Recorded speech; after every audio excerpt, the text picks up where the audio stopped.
네, 안녕하세요. 저 김선아라고 합니다. 네, 지금 회장님께서 소개를 잘 해주셨는데요.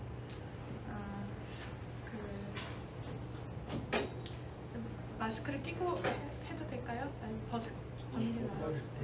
네? 벗고 하는 게 나으실까요? 네. 일단 제가 제 주변에 있는 많은 젊은 지휘자들에게 많이 권하는 것 중에 하나가 단체를 만들어라 이런 말씀을 참 많이 드리거든요. 그래서 실제로 그렇게 정말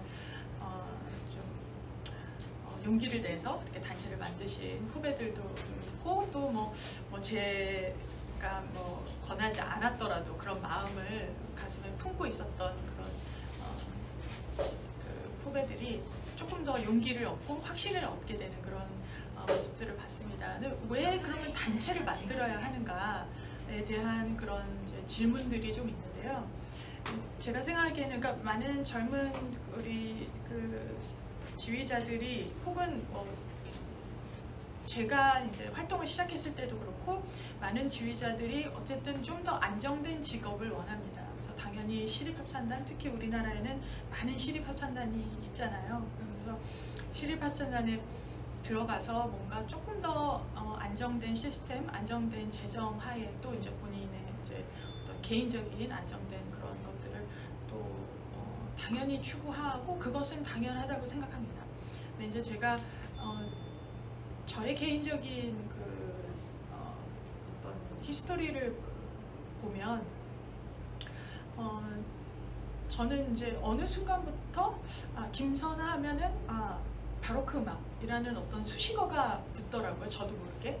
그래서 이게 나의 아이덴티티가 됐구나, 나의 정체성이 됐구나라는 생각을 하게 됐습니다. 근데 그 정체성이라는 것이 곧 저의 브랜드가 된다라는 것을 알게 됐고, 또 그것이 결국은 제가 만들었다고 하면 좀 그렇지만 아무튼 제가 어쨌든 이끌고 또 15년 동안 활동했던 그런 단체를 통해서 얻게 된 그런 브랜드가 아닌가 이렇게 생각이 들어서 제가 지금 이제 부천시립합창단 막 들어갔기 때문에 1월부터 부임해서 활동을 하고 있거든요, 지휘자로. 그래서 잘은 모르지만 벌써 1년이 채 안 됐지만 굉장히 다양한 그런 작품들을 해야만 합니다. 그래서 저의 어떤 정체성이 드러나는 그런 음악을 한다는 것이 굉장히 어렵습니다. 그래서 특히 젊은 그런 지휘자들은 아무래도 더 그렇죠. 부지휘자로 들어가게 되거나 아니면 조금 더 작은 그런 단체에 들어가게 되면 아무래도 그 단체가 요구하는 음악을 하게 돼 있어요. 내가 원하는 음악이 아니라 단체가 요구하는 음악을 하게 되기 때문에 나의 정체성이 무엇인지를 깨닫거나 그것을 숙련시키거나 아니면 그것을 쌓아 올리기 전에 저는 이미 어떤 좀 이렇게 얘기하면 좀 그렇지만 직업인이 되기 쉽다는 생각이 들었습니다. 그래서 그 부분이 사실 아마 지금 활동하고 있는 시립합창단을 활동하고 있는 선생님들도 그런 부분에서 굉장히 고민을 많이 했고, 그래서 어느 정도 예를 들어서 조금 이게 규모가 있고 좀 명성이 있는 합창단을 지휘를 하시게 되면, 그리고 또 이제 어떤 본인의 이제 연륜이라든가 이런 것들이 생기면 그래도 좀 낫습니다. 그분들은 당신이 원하시는 시리즈라든가 본인이 당신의 정체성이라든가 자신이 원하는 그런 음악회를 조금 더 시와 좀 협상해서 할 수 있는 그런 저희가 있지만, 젊은 그런 경험이 아직 충분치 않은 그런 젊은 지휘자들에게는 그런 기회조차 사실은 좀 부족한 게 사실입니다. 그래서 저는 좀 아직 젊으니까 조금 더 도전해 봤으면 좋겠다, 그런 의미에서 꼭 자신만의 음악을 담을 수 있는 합창단을 좀 만들어서 본인의 음악 세계를 좀 펼쳐봤으면 좋겠다, 그런 권유를 좀 많이 하는 편입니다. 그게 얼마나 힘든 일인지 제가 누구보다도 잘 알기 때문에, 그래서 제가 이번 기회를 통해서 뭐 부족하지만 저와 콜레기움 보컬레 서울이 같이 했던 그런 어떤 시행착오들 혹은 경험들 이런 것들을 조금 나누고자 합니다. 일단 잠시만요, 선생님.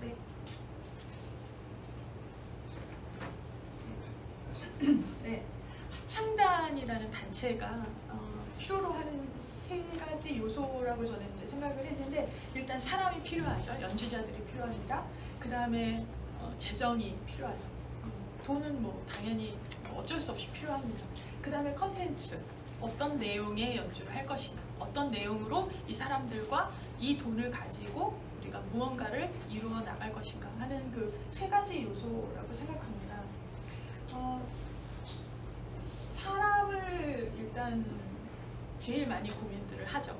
누구를 데리고 올 것이냐, 아마추어들을 데리고 할 것이냐, 아니면 그래도 성악 전공자들을 데리고 할 것이냐, 그리고 또 돈은 얼마나 들 것이냐. 연주회 한번 하면 막 몇 천만 원 든다는데 내가 그 돈이 어디 있나, 이런 고민들을 합니다. 컨텐츠, 나는 어떤 음악을 잘하지? 나는 어떤 음악을 좋아하지? 당연히 이런 고민이 있을 수 있습니다. 그래서 그런 문제들에 대해서 좀 하나하나씩 좀 생각해 보자 합니다. 일단 이 합창단이라고 하면 이제 콜레기움 보컬레 서울을 일단 저는 예를 들도록 하겠습니다. 일단 여러분들이 어떤 단체를 창단한다 그러면 동기가 분명해야 된다고 생각합니다. 어떤 동기 때문에, 무엇 때문에. 그 동기가, 저는 조금 이런 말씀 좀 그렇지만 불순하면 안 됩니다. 사람들은 다 알아봐요. 그래서 동기가, 예를 들어서 내가 이런 음악회를 통해서 말하자면 뭐 내가 나중에 나의 커리어를 위해서 이런 몇 가지 음악회를 하고, 그 다음에 이 단체는 뭐 접을 수도 있고 뭐 말 수도 있고 뭐 이런 식의 동기라면 사람들이 알아봅니다. 그래서 저는 일단 이 동기 자체가 굉장히 순수해야 된다고 생각해요. 그러니까 음악 자체의 목적이 있어야 됩니다.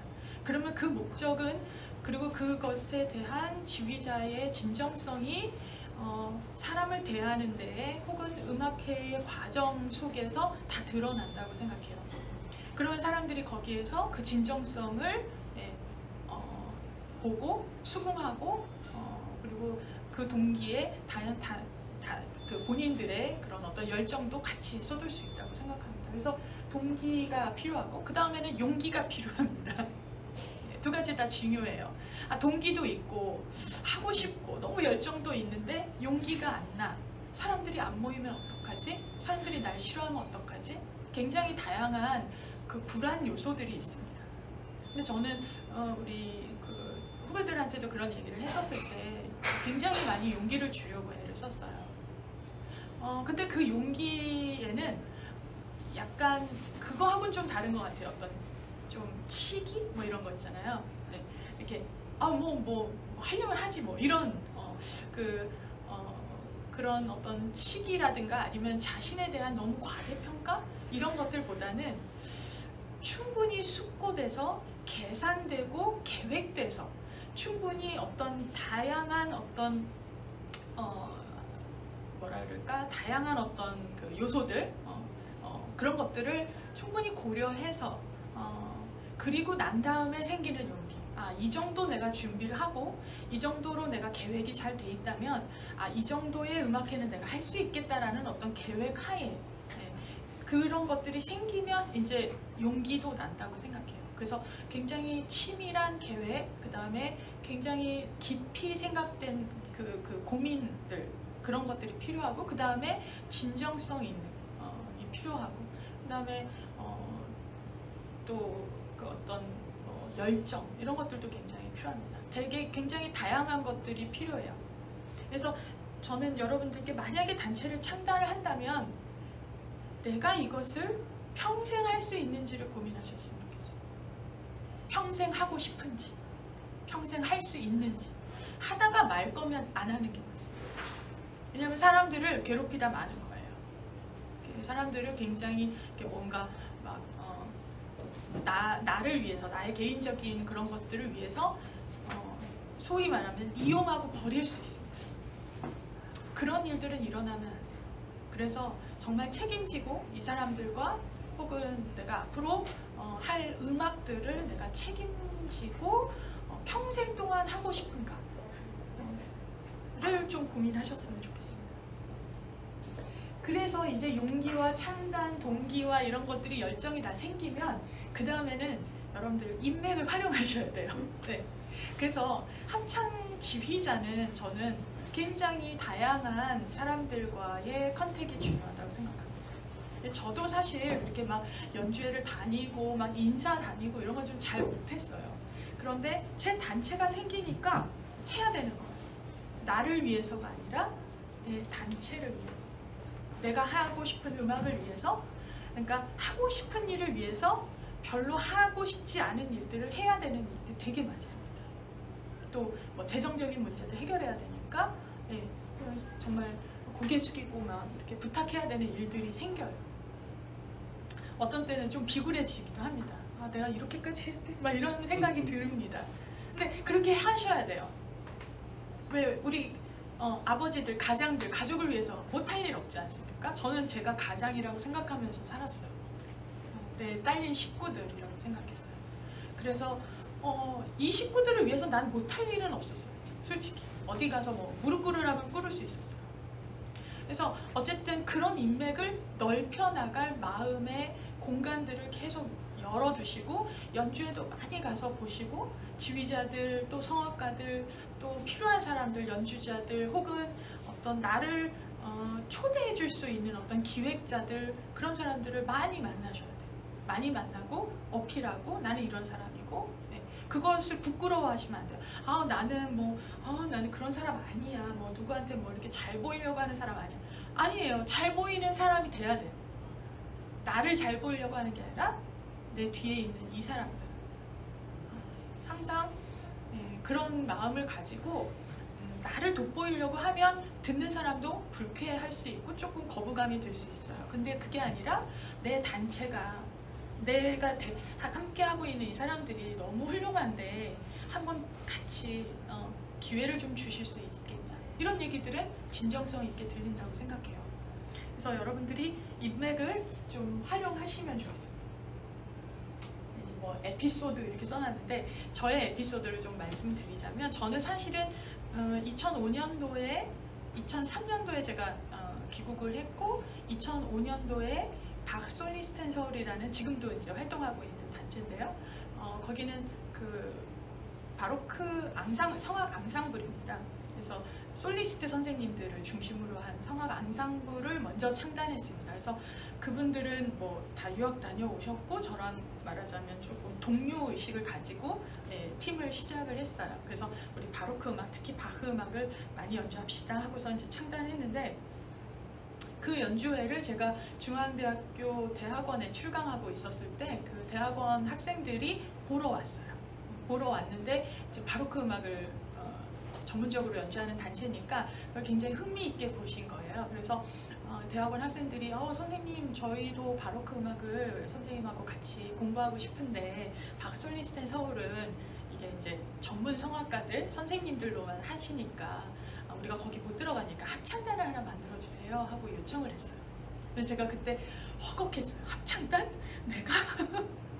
왜냐면 박솔리스트 서울은 이제 아무래도 한 7, 8분이 같이 이렇게 뭘 하는 거니까 규모가 작고, 그리고 선생님들하고 늘 1대1 소통하고 모든 의사결정이 n분의 1이었거든요. 그래서 재정적인 것도 그렇고 훨씬 더 부담이 덜한 단체였습니다. 근데 합창단은 제가 지휘자가 되고 그래도 뭐 한 1, 20명 되는 사람들을 내가 통솔하고 책임을 져야 돼? 전 두려웠어요. 그래서 난 너무 두렵고 사람들이 올까? 막 이런 생각도 들었고, 제가 맨 처음에 말씀드렸던 그 모든 고민들과 그 두려움이 저한테도 있었습니다. 그런데 참 감사하게도 중앙대학교 대학원생들이 선생님 저희가 많이 도와드릴 테니까 시작하시죠 이러더라고요. 그래서 이제 용기를 냈어요. 그래서 주변에서 이런 인커리지가 되게 필요해요. 넌 할 수 있어. 내가 옆에서 도와줄게 하는 서로 그런 게 저도 굉장히 큰 도움이 돼서, 그때 이제 지금은 합파세인가요? 네. 당시에는 합창 3호라는 네이버가 아니라 다운 카페가 있었어요. 거기 지금도 한 10,000명 이상 이렇게 모여서 하시는 걸로 알고 있는데 거기에다가 공고를 냈어요. 이런 합창단을 만들려고 합니다. 그러니까 바로크 전문 합창단을 만들려고 하는데 네, 원하시는 분들은 오디션을 봐달라. 그래가지고 인원을 모집했는데 그때 한 20명 정도가 그래도 시험을 보겠다고 오신 거예요. 제 기억으로는 그 중에서 한 12명 정도를 선발한 것 같아요. 그래서 아직도 기억나요. 모테트 합창단 연습실에서 오디션을 했습니다. 그래서 그때 이제 한 12분 정도가 되셨고, 그래서 테너 3분, 베이스 3분, 그다음에 이제 여자들은 원래 좀 많이 특히 엘토 파트에 많고, 그다음에 거의 전공자들이 성악을 전공하신 분들이 한 3분의 1 반이 좀 못 되셨던 것 같아요. 그리고 나머지는 이제 음악을 전공하신 분들이 대부분이지만 다른 거 전공, 오르간 전공, 피아노 전공 아니면은 음악학 전공. 근데 제가 그 당시에 이렇게 생각했던 거는요, 합창단이라는 의미보다는 우리가 공연도 중요하지만 약간 스터디 모임 같은 거였어요. 원래 중앙대학교 그 대학원생들하고도 제가 바로크를 가지고 스터디를 했었어요, 방학 동안에. 그래서 그분들이 으쌰으쌰 해서 이걸 만든 거거든요. 예. 그래서 그 20명 중에서 좀 많은 분들이 또 중대 대학원생들이었고, 그리고 이제 조금 더 추가적으로 모집한 분들하고 해가지고 한 12명, 그 다음에 이제 맨 처음에 저희가 첫 번째 연주했던 연주 사진입니다. 이게 2007년도 12월인데요. 내가 약현성당이라는 곳이에요. 약현성당에서 고음악협회 송년음악회가 있었습니다. 그때 저희가 슈츠의 마니피카트를 처음으로 10월에 창단해서 12월에 2달 동안 열심히 준비해서 네, 첫 연주였습니다. 보면 하나 둘 셋 어떻게 되나? 하나 둘 셋 넷 잘 안 보이는데 한 13명 정도 되죠. 네, 그 당시 멤버들이 초창기 창단 멤버라고 볼 수 있죠. 네. 그래서 시작한 어떤 그 계기를 통해서 여러분들께서 콜레기움도 저렇게 시작했구나 이렇게 생각하시고 무슨 우리가 처음부터 막 거창한 연주를 계획하는 것은 전혀 아니었습니다. 다만 저희가 다른 단체보다 조금 더 어떤 장점, 어떤 이점이 있었다면 저희는 그냥 저희끼리 시작한 것이 아니라 박솔리스트 앤 서울이라는 이미 2년 전에 활동을 시작한 단체에 좀 소속돼 있었어요. 그래서 소속돼 있었기 때문에 연주회를 준비할 때 저희가 2007년도 창단했잖아요.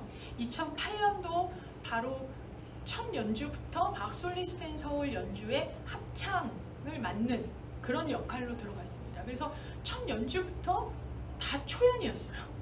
네, 국내 초연 연주를 되게 많이 했어요. 주로 이제 바로크 연주들이죠. 그래서 조금 그리고 연주회를 준비하는데 합창 단원들이 할 일이 거의 없었어요. 다 대관이며 재정이며 이런 거 다 박솔리스트 서울에서 알아서 하고, 거기에는 이제 제가 지휘자지만 그래도 저 혼자 책임지는 게 아니었고 같은 선생님들, 동료 선생님들이 다 같이 막 열심히 하셨기 때문에 합창단은 비교적 굉장히 좀 수월하게 좀 뭐랄까 멋진 연주에 설 수 있었죠. 그렇게 한 2년 정도 지나고 나니까 그런 생각이 드는 거예요. 박솔리스트 앤 서울도 이 한 연주에 대한 책임감이 줄고, 합창단은 그냥 합창만 하면 되니까 연주회가 어떻게 돌아가는지 모르고 책임감이 그만큼 또 줄고, 그래서 양쪽 단체에 좋지 않다는 생각이 들었어요. 그래서 제가 2020년에 완전히 분리를 시켰어요. 죄송합니다. 2010년에. 그래서 한 2년 정도 같이 활동하다가 그때부터 분리를 해서 박솔리스트 앤 서울은 2010년부터 합창을 박솔리스트 앤 서울끼리 만약에 필요하면, 그러니까 선생님들이, 솔로 선생님들이 다 합창도 다 하시고, 그리고 필요하면 이제 한두 분 이제 외부에서 하고, 그리고 2010년도에 처음으로 콜레기움 보컬레 서울이 단독 정기 연주를 했습니다. 우리끼리만 온전히 하는 그때부터 저는 진짜 우리만의 연주회가 시작됐다고 생각이 들었어요. 네, 어쨌든 그렇게 어떻게 보면은 스터디 모임 같은 그런 식으로 굉장히 가볍게 시작했다라는 말씀을 드리고 싶었습니다. 그래서 어떠한 계기, 저는 어떻게 보면은 저는 도리어 박솔리슨 서울을 창단할 때 굉장히 열정과 계기와 막 동기부여가 엄청 됐고 용기도 막 불끈불끈 막 사람들 막 다 찾아다니고 막 그 열심히 시작했지만 도리어 합창단은 조금 약간 자의반 타의반에 의해서 두려움을 가지고 시작했어요. 근데 주변에서 굉장히 많이 저를 도와주겠다고 하셨고 또 실제로 많이 도와줬고 합창단원들도 굉장히 처음에 비해서 비약적으로 좋은 분들이 많이 오시게 되고 그래서 저는 참 운이 좋았다고 생각합니다. 일단 그렇다면 여러분들께서 어떤 단체를 만든다 그랬을 때 어떤 것들이 필요한가라는 거에 대해서 이제 구체적으로 좀 생각해 보게 되겠습니다. 단체의 정체성이 저는 가장 중요하다고 생각합니다. 아이덴티티. 뭘 하는 단체인가? 왜냐하면 한국에 얼마나 많은 단체들이 있습니까? 합창단만 하더라도 정말 수천 개가 될 거예요. 그런데 왜 굳이 이 합창단에서 내가 노래해야 하지? 라고 하는 이유가 있어야 됩니다. 근데 그 정체성이라는 것이 사실은 지휘자의 정체성하고 일치하는 게 가장 좋습니다. 지휘자가 본인의 아이덴티티를 가지고 있고 나는 어떤 음악가야 라는 정체성이 있는 것, 그거는 뭐 어떤 단체든 저는 다 마찬가지라고 생각합니다. 그것이 음악단체든지 그렇지 않은 음악 외의 단체든지 그 정체성이 곧 그 단체를 구성하는 구성원들의 정체성과 일치하게 되거든요. 아까 말하자면은 끼리끼리 만나게 됩니다. 그럼 훨씬 더 단체가 융합되기도 쉽고 그다음에 단결하기도 쉽습니다. 물론 그럼에도 불구하고 지나가는 사람 또 그냥 못 견디고 나가는 사람들이 생기지만 그래도 그 핵이 만들어진 게 그 단체의 가장 중요한 독일어로는 캐런이라고 하는데요. 이 핵이 만들어진 거예요. 저는 그 핵의 가장 중심에 지휘자가 있어야 되고 그 지휘자가 본인의 아이덴티티가 명확해야 된다고 생각해요. 나는 어떤 음악가야. 어떤 음악을 하고 싶어. 어떤 음악가여야 한다라는 것이 꼭 어떤 장르만을 의미하는 것은 아닙니다. 예를 들면 나는 선교 합창단을 만들고 싶어. 아니면 나는 어떤 단체인데 나는 주로 이렇게 장애인들을 찾아다니면서 봉사하는 그런 합창단을 만들고 싶어. 아니면 나는 어떤 특정한 사람들, 예를 들어 다문화 가정의 아이들을 중심으로 한 합창단을 만들고 싶어. 아니면은 나는 다양한 저희가 있겠죠. 그런 것들이 다 지휘자의 아이덴티티에 해당된다고 생각합니다. 저는 지휘자의 아이덴티티가 물론 어떤 직업 합창단의 어떤 직업적인 지휘자로 가서도 물론 드러납니다만 돈과 관계없을 때 훨씬 더 많이 드러나고 정말 뭐라 그래야 되나 이렇게 그 안에 그 내면이 다 정말 좀 속된 말로 까발려진다랄까요? 네. 근데 돈과 관계없을 때 그 사람의 모든 것들이 다 드러나요. 이 사람이 어느 정도의 헌신을 할 수 있는지, 어느 정도 정말 진정성이 있는지, 어느 정도 이 음악에 정말 몰입돼 있는지 그런 것들이 다 드러납니다. 혹은 아까 말씀드렸던 그 아이덴티티, 내가 장애인 합창단을 만든다 그러면 그 장애인들에게 얼마나 큰 관심과 애정과 이런 것들이 가지고 있는지 다 드러납니다. 근데 거기에 돈이 들어가면 그것들이 약간 좀 그래도 감춰질 어떤 여지가 있어요. 그럼에도 불구하고 훌륭한 일들이겠지만 근데 돈이 싹 걷어지면 진짜가 드러나요.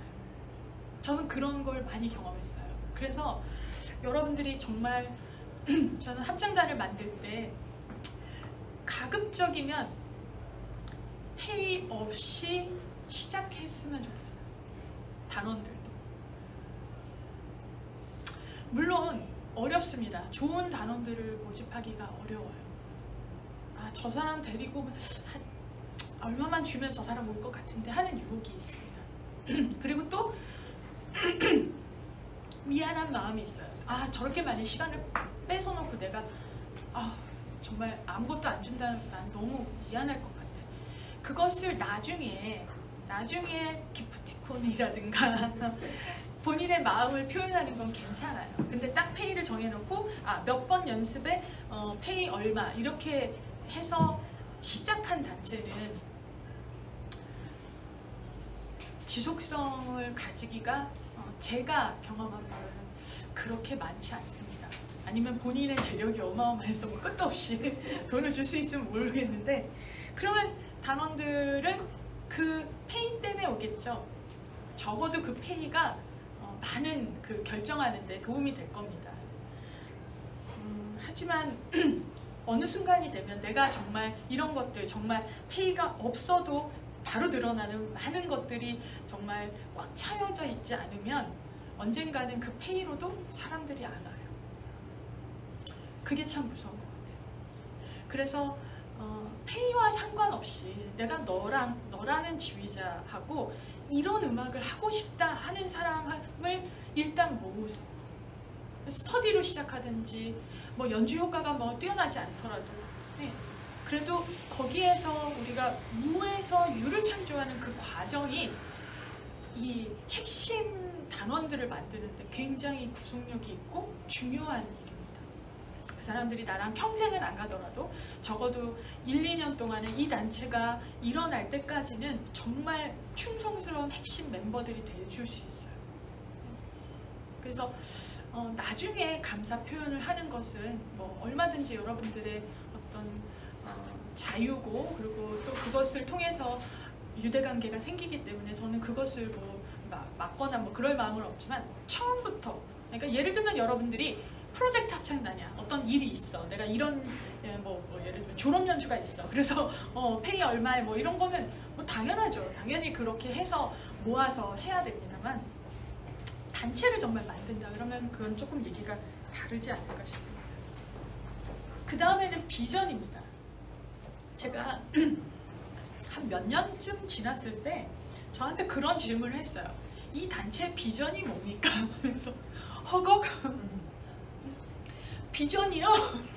그래서 뭐지 비전이? 저는 그냥, 왜냐하면 아까 말씀드렸던 것처럼 스터디하면서 그냥 음악이 단순히 좋아서 시작을 했는데, 어느 순간이 되니까 사람들이 제 주변에 많았고 합창단원으로 들어와 있는 단원들이 많았고 우리를 좋아해 주시는 분들이 많이 생겼는데, 조금씩 이제 넓혀 나가는 중이었는데 저한테 비전을 묻는 거예요. 그래서 전 너무 당황스러웠어요.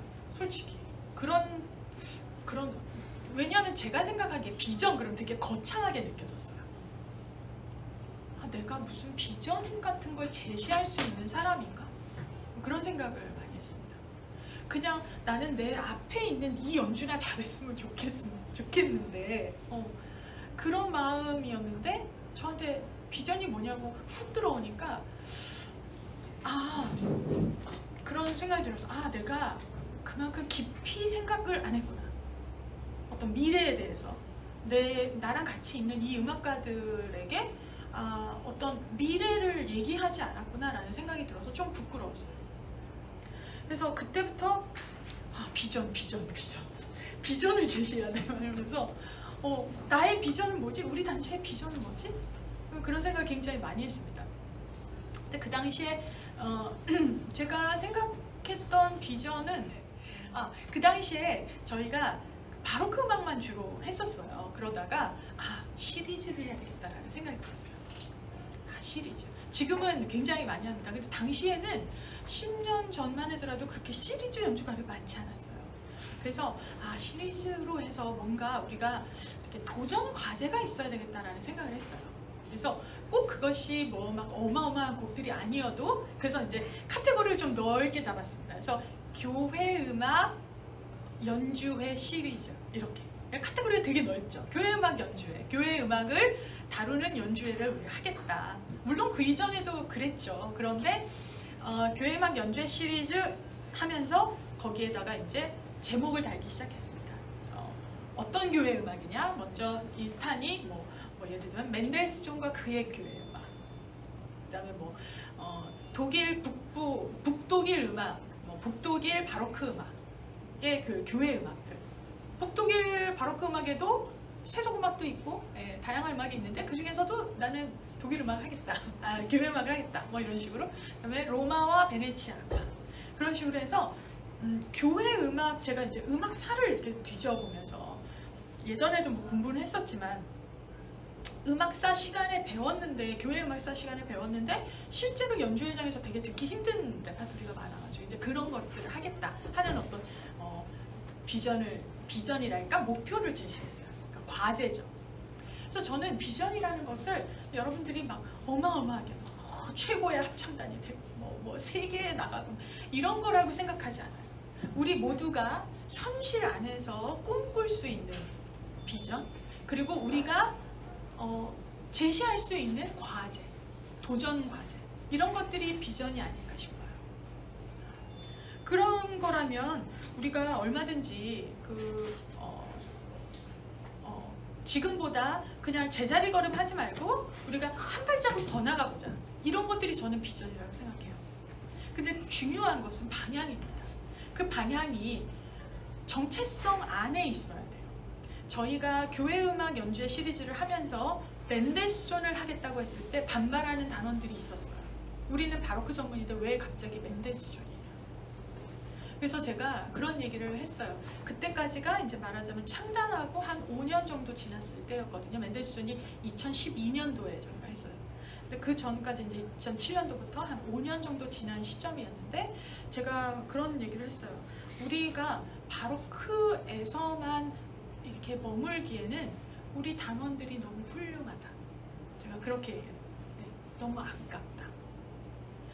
더 많은 다른 어떤 우리가 바로크를 통해서 깨달은 이런 노하우라든가 이런 연주법이라든가 이런 걸 가지고 조금 더 확장해 나가면 다르게 해석할 수 있다. 우리가 다르게 연주할 수 있는데 같은 멘델스존이라도 다른 단체와 우리는 다르게 연주할 수 있다. 나는 그렇게 믿는다. 그래서 여러분들이 충분히 뭐 모던 음악도 할 수 있고, 그런데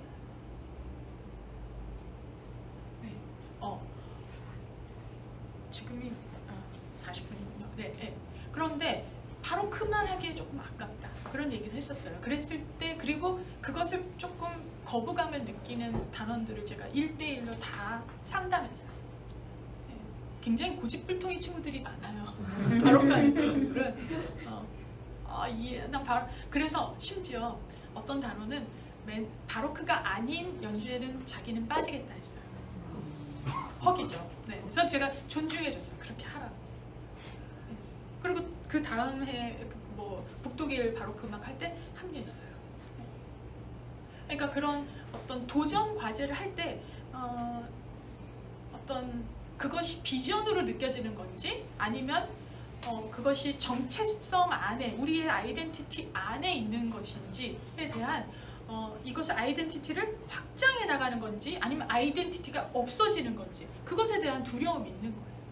그래서 저도 그거에 대해서 굉장히 고민을 많이 했고, 이 아이덴티티를 계속 중심을 가지고 있으면서 조금씩 확장해야 된다라고 하는 그런 고민들이 분명히 있었습니다. 하지만 저는 제가 생각하기에 굉장히 큰 도전이었고, 그것은 우리 아이덴티티를 좀 더 굳건히 하는데 굉장히 연주력이라든가 연주력을 향상시키는 거라든가, 아니면 바로크를 다시 했을 때 우리가 이 바로크에 대한 그 애정과 열정이 더 돈독해지는 것들 뿐만 아니라 여러 가지 면에서 굉장히 큰 도움이 됐던 도전이었다고 생각해요. 그리고 박솔리센 서울에서는 그 정체성을 더 깊게 하기 위해서 바칸타타 연주의 시리즈를 했었어요. 바칸타타를 도장 깨기를 시작했죠. 2011년도 말부터. 그래서 양쪽 단체에서 저는 이쪽에서는 바칸타타, 이쪽에서는 교회음악 연주회 시리즈. 그러면서 조금 한 중기 정도의 비전을 제시했어요. 장기까지는 아니지만 한 중기 정도의 비전. 그래서 여러분들이 처음에 단체를 창단했을 때도 약간 중장기적인 것들을 조금 생각하시면 좋아요.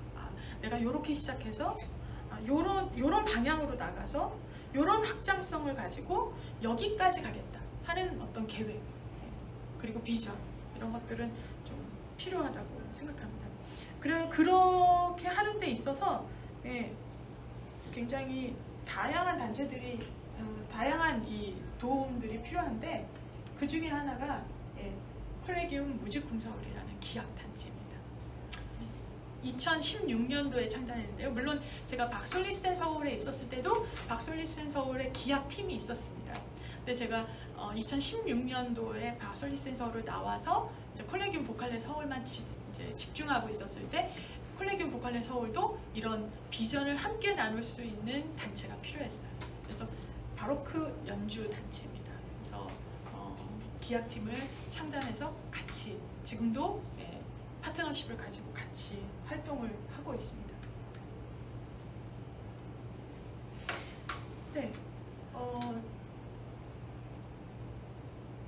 정체성의 단체 성격하고 비전까지 있고, 이 단원 관리는 그 다음 챕터에서 설명을 드리겠습니다.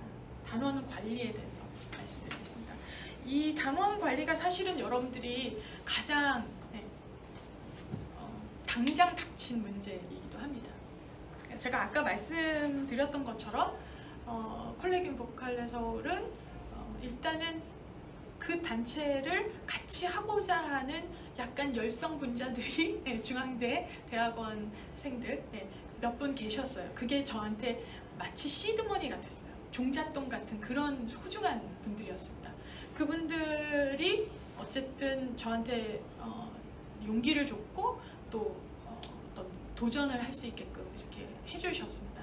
분명히 여러분들 주변에도 여러분의 음악을 굉장히 소중하게 생각하는 동료들이 있을 거예요. 친구들.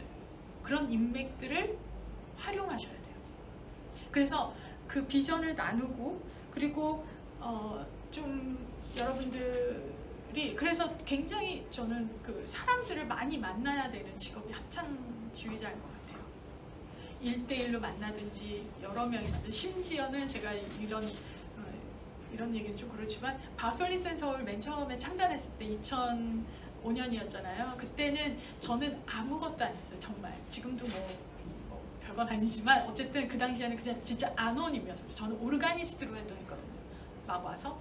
그래서 합창 지휘자로 나를 알고 있는 것은 진짜 합창 연구학회 선생님들밖에 없었고 우리 성가대 회원들밖에 없었어요.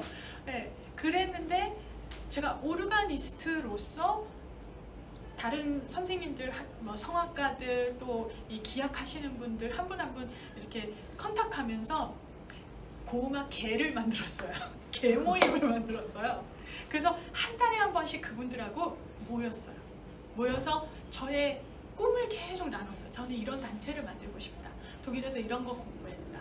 네. 그래서 그냥 먹고 놀면서, 네. 개 모임은 그냥 이제 말하자면 그냥 적인 거고, 그러면서 그분들도 나도 유학할 때 그런 단체에서 노래하고 싶었어. 이런 단체 하려면 이런 것들이 필요한 것 같아요. 하면서 의견을 나누면서 그래서 만들어진 단체. 네, 정말 많은 사람들을 만나셔야 돼요. 그래서 꿈을 나누고 비전을 나누고, 그래서 정말 작은 그 시드머니 같은, 하지만 나중에 핵이 될 수 있는 그런 사람들을 찾으셔야 돼요. 그 다음에 단원들을, 그러니까 저희 같은 경우는 단원들을 받을 때와 보낼 때, 우리 콜레기움 보컬레 서울이 15년이 됐습니다. 그러면 얼마나 많은 단원들이 왔다가 갔겠습니까? 수도 없이 아마 수백 명 될 거예요. 15년 동안에.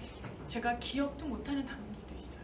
정말 잠깐 왔다 간 단원들도 있습니다.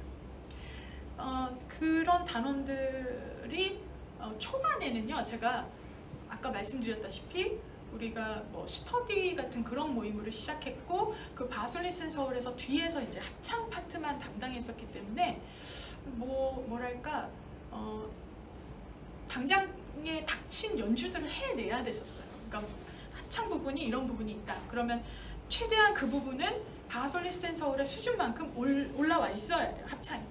그래서 굉장히 그때마다 막 좀 필요한 단원들을 외부에서도 막 데리고 왔어요.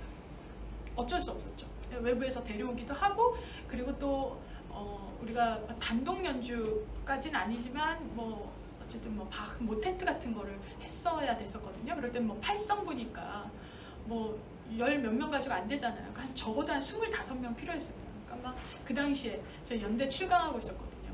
연대 학생들 막 꼬셔가지고 데리고 와서 앉혀놓고, 네. 막 연대 가서 애들 가르치고, 그런 게 어쩔 수가 없어요. 네. 그렇게 막 어떻게 보면은 누수를 막는 거죠. 이렇게. 네. 그러다가 제가 2009년도에 도저히 안 되겠는 거예요. 너무 힘들어서. 그래서 제가 그 콜레기움 보칼레 서울 해체를 선언했어요. 2009년도 9월에. 네. 너무 힘들어서 나는 안 하겠다. 너희들끼리 뭐 하든지 말든지 난 못하겠다. 그랬더니 그 핵심, 제가 말씀드렸던 그 핵심 단원들이 저한테 도리어 전화해서 선생님 감사해요 라고 얘기를 하더라고요. 그렇게 폭탄 선언을 던져줘서 감사하다고. 그 정도로 그 제가 누수를 막으려고 데리고 온 단원들, 그 단원들과 기존의 단원들, 조금 약간 이렇게 헐거운 우리 그 기존의 단원들 사이에 괴리와 갈등과 서로 반목이 너무 심했었어요. 그래서 제가 그냥 다 찢어버린 거죠. 그냥 찢어버리고 난 새로 만들겠다.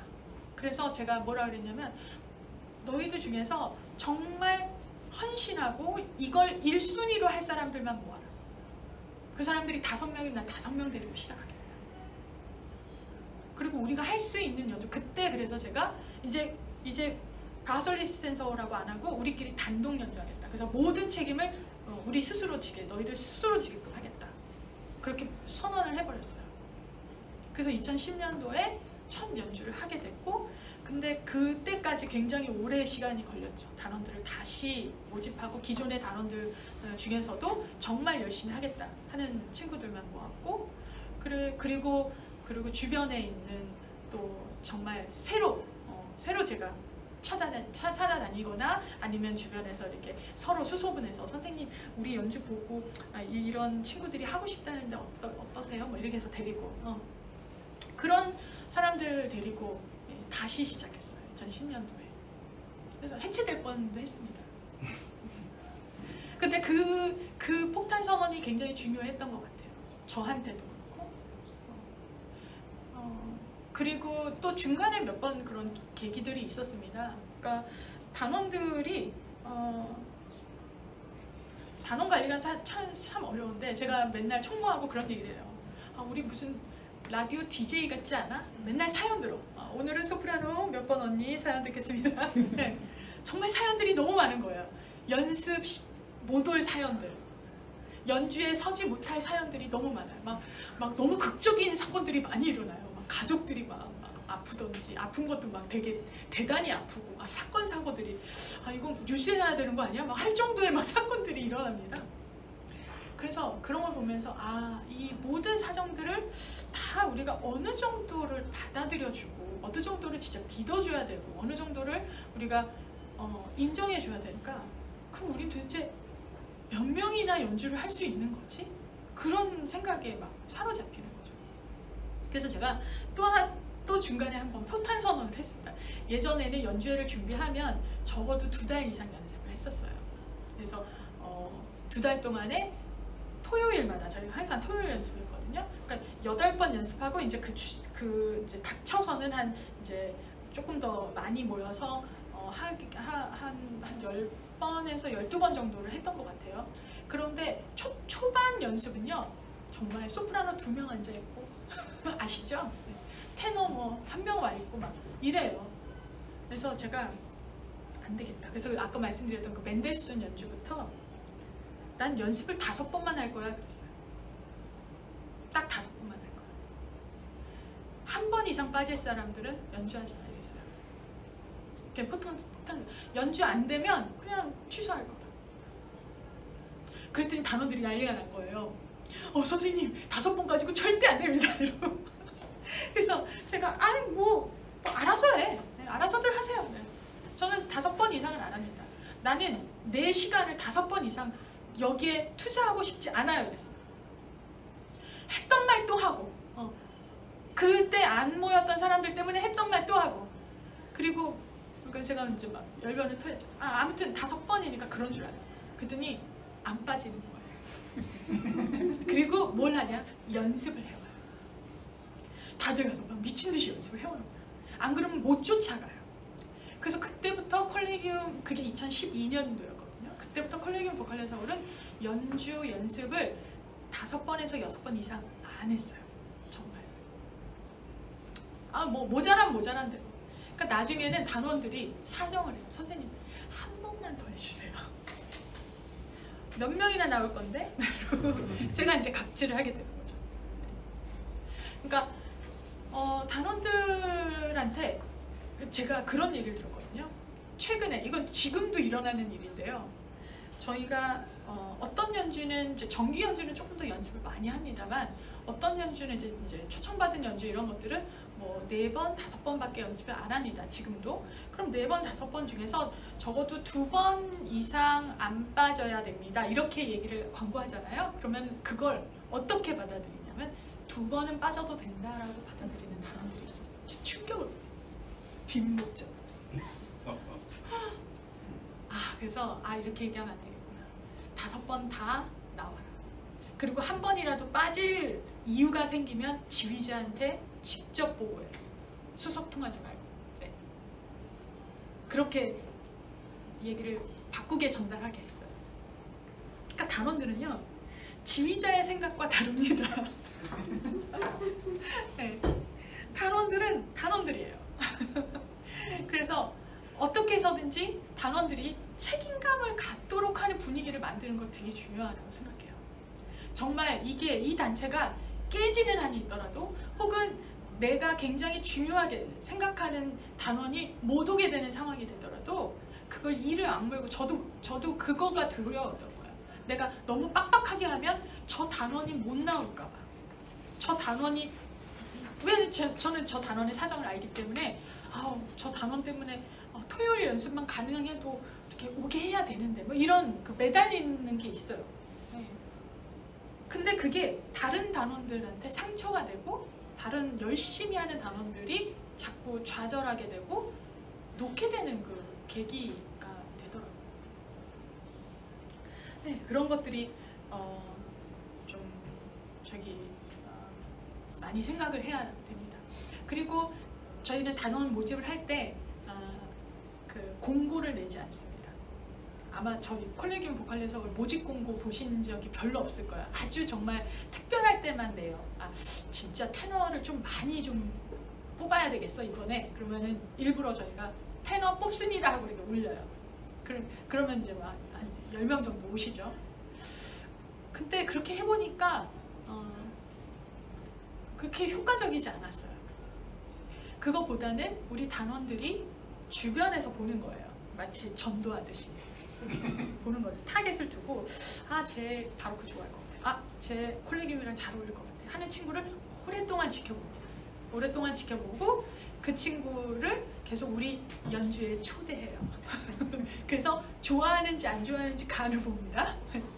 그리고서는 말을 건네요. 혹시 콜레기움 안 할래? 이렇게. 그래서 오디션을 보게 해서 물론 떨어지는 사람들도 있어요. 그러면 이제 조금 기분이 안 좋겠죠? 오라놓고서는. 네. 그렇지만 어쨌든 대부분은 우리 단원들이 워낙에 잘 아니까 어떤 성향이 어떤 소리가 우리한테 잘 어울리는지 알기 때문에 저희는 그리고 성품이 되게 중요해요. 저희. 그래서 뒷조사를 쫙 합니다. 성품이 어떤지, 단체 생활을 잘 하는지, 의사소통이 잘 되는지. 왜냐하면 아까 말씀드렸다시피 우리는 돈 때문에 모인 사람들이 아니잖아요. 그렇기 때문에 다 드러나요. 여기서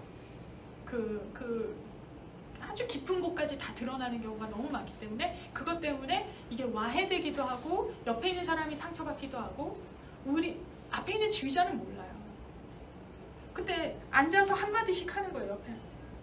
네. 그런 걸 지휘자는 모르죠. 옆에는 계속 상처가 나요. 네. 그리고서는 누가 나가냐? 옆에 애가 나가요.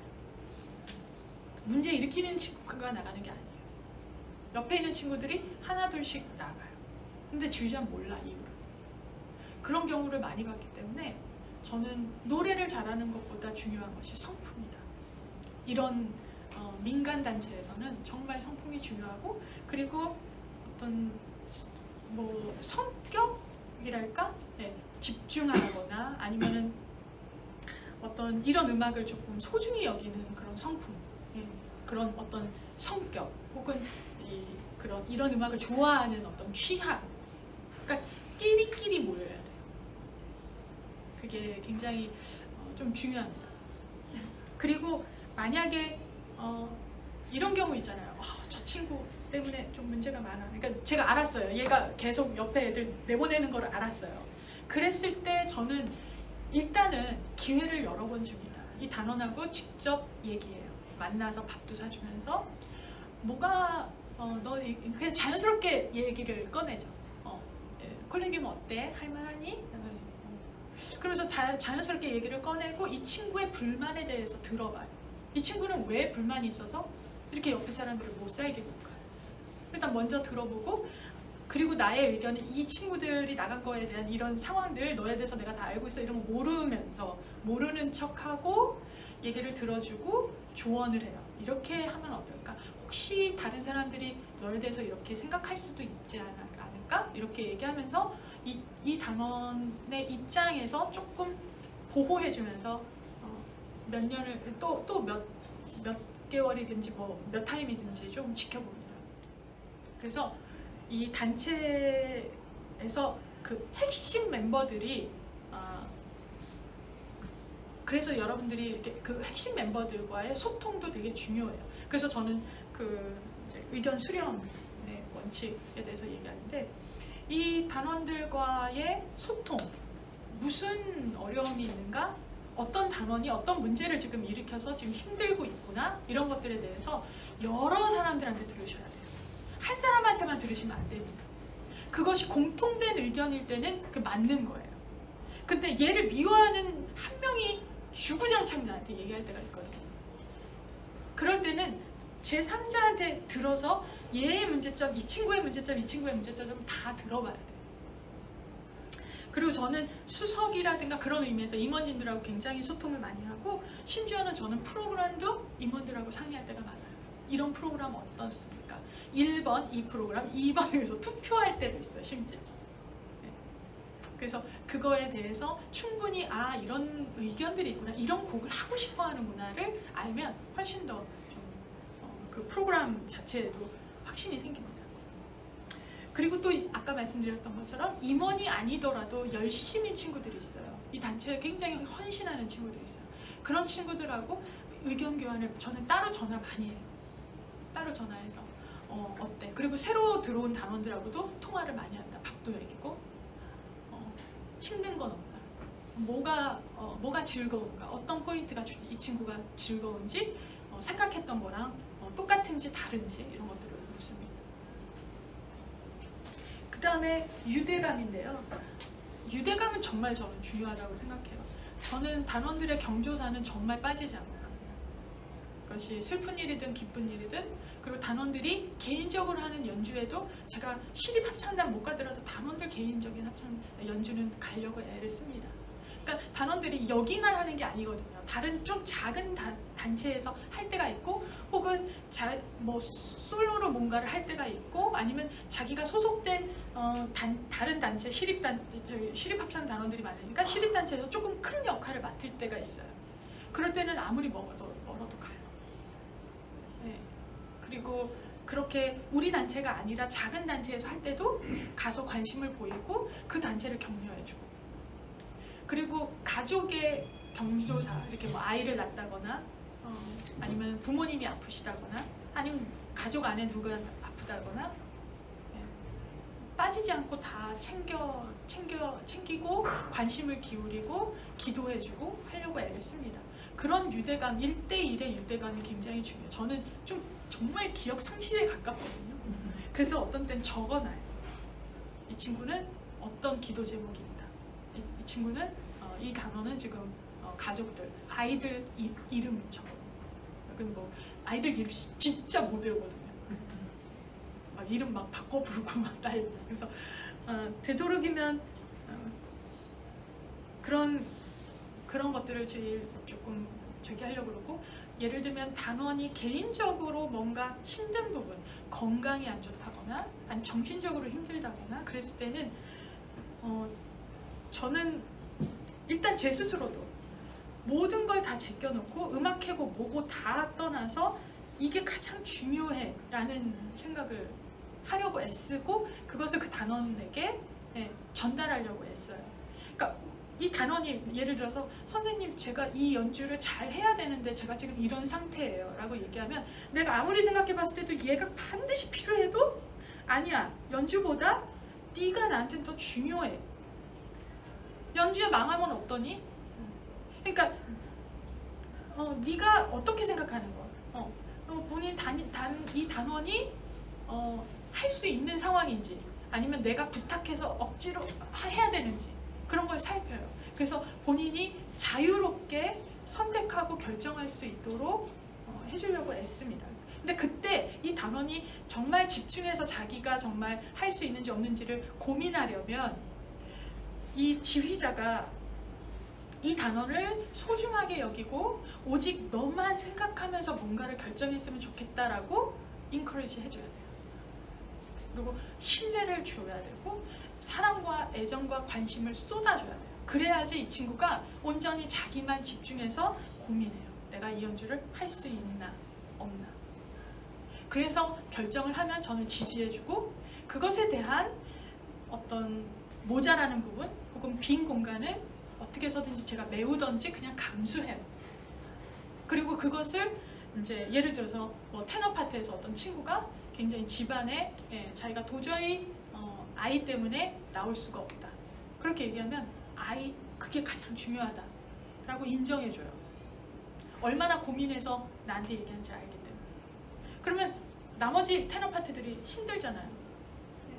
그런데 테너 파트에게 제가 그래서 이게 중요한 친구들하고 통화를 해요. 그래서 이런 상황이어서 이 친구가 못하게 되는데 외부에서 데리고 올까? 아니면은 어떻게 하면 좋겠니? 그러면 이 친구들이 그럼 당연히 빼줘야죠. 우리끼리 어떻게 감당해 보겠습니다. 이렇게 얘기가 나와요. 그러면 이 단원들이 선생님은 연주의 자체보다 우리 한 사람 한 사람을 더 중요하게 생각한다라는 것이 이 친구들한테 또 굉장히 각인되면서 내가 무슨 일이 생겼을 때 선생님은 내 편이 되어주겠구나 라고 여기게 되는 거죠. 그런 유대관계, 1대1의 관계, 신뢰, 사랑, 애정 이런 것들이 단체를 유지하는 데 굉장히 필요한 요소라고 생각합니다. 그것은 단순히 그냥 누군가가 우리 단원 중에 누가 한 명이 뭐 어려움에 빠졌어 그래서 내가 뭐 돈을 대줘 이런 거하고는 달라요. 정말 진심 어린 관심과 사랑과 애정과 소중히 여기는 이 한 사람 한 사람이 곧 이 단체다 라고 생각하는 그런 마음이 굉장히 중요하다고 생각합니다. 그래서 저는 이 무슨 저한테 노하우가 뭐예요? 그러면 저는 제일 뽑고 싶은 게 바로 이겁니다. 그리고 그것은 지휘자와 단원뿐만 아니라 단원 간에도 되게 중요해요. 근데 그 지휘자가 그런 분위기를 계속 만들어 나가면 단원 간에 그런 유대감이 생깁니다. 그 다음에 이제 임원진 같은 경우는 저는 초창기부터 임원진을 세웠어요. 그래서 여러분들께서도 초창기부터 내가 진짜 믿고 맡길 수 있는 사람한테 자꾸 책임감을 부여해 주시는 게 좋습니다. 그래서 이 사람도 그 어떤 이 소속감, 책임감, 헌신을 하면서 이 단체에 애정이 생기거든요. 그래서 임원단은 초기부터 좀 잘 구성해서 많이 만들 필요는 없습니다. 그렇지만 적어도 총무, 회개 정도는 세워서 이 사람들하고 긴밀히 소통하고 의견을 교환하고 그리고 내가 닿지 않는 어떤 다른 단원들의 의견까지 나한테 올 수 있도록 창구 역할을 이렇게 해주면 좋을 것 같습니다. 지금 11시 8분인데 잠깐 쉬었다가 할까요? 한 10분 정도 선생님? 네, 쉬었다가 11시 20분에 뵙겠습니다. 네, 다음에는 연주회에 대한 말씀을 드리고 싶은데요. 제가 아까 말씀드렸다시피 초창기 연주를 할 때는 본인의 정체성을 드러내는 연주가 되게 중요합니다. 그래서 이런 음악들을 주로 하겠구나 라는 것들이 이제 청중들과 또 우리의 미래 팬들과 또 우리 단원들과 나 사이에 이렇게 일렬로 쫙 이렇게 일치되는 게 되게 중요해요. 그래야지 저 단체가 무슨 연주를 한다 그러면 기대가 됩니다. 그리고 저런 노하우들이 쌓이겠구나 하는 어떤 그런 기대 또 실제로 그런 노하우들이 쌓입니다.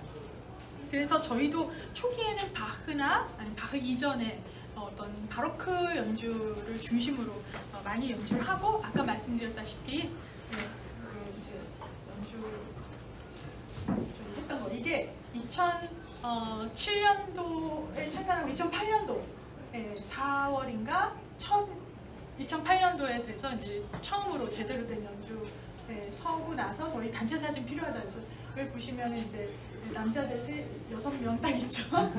그리고 여기 이제 소프라노 한 여기까지가 소프라노고 나머지 다 이제 엘토이고 여기 독일 그때 대사관 직원이었는데 클라우디아 친구도 껴 있었고 지금 이 친구들 다 지금 소프라노 수석입니다. 아직까지 하고 있어요. 15년째. 네, 그리고 이제 유학 간 친구들도 있고 또 시집 간 친구들도 있고 다양합니다. 네, 그렇게 시작하다가 저희가 교회음악 연주회 시리즈를 시작했습니다. 저희가 주로 성공의 대성당에서 했거든요. 그래서 성공의 대성당에서 했던 교회음악 시리즈를 쭉쭉 하다가 그러면서 이제 바로크를 조금 넘나들었습니다. 넘나들면서 좀 다양한 연주를 하다가 2013년도에 이제 저희가 도전을 처음으로 하기 시작했어요. 그래서 2013년도에 여수에서 있었던 세계 합창제의 종교 부분으로 나가서 2위를 했습니다. 근데 저희는 이제 콩쿠르이 처음이어가지고 노하우도 전혀 없었고 그랬는데 이때 저희가 이제 처음으로 뭔가를 외워서 불렀어요.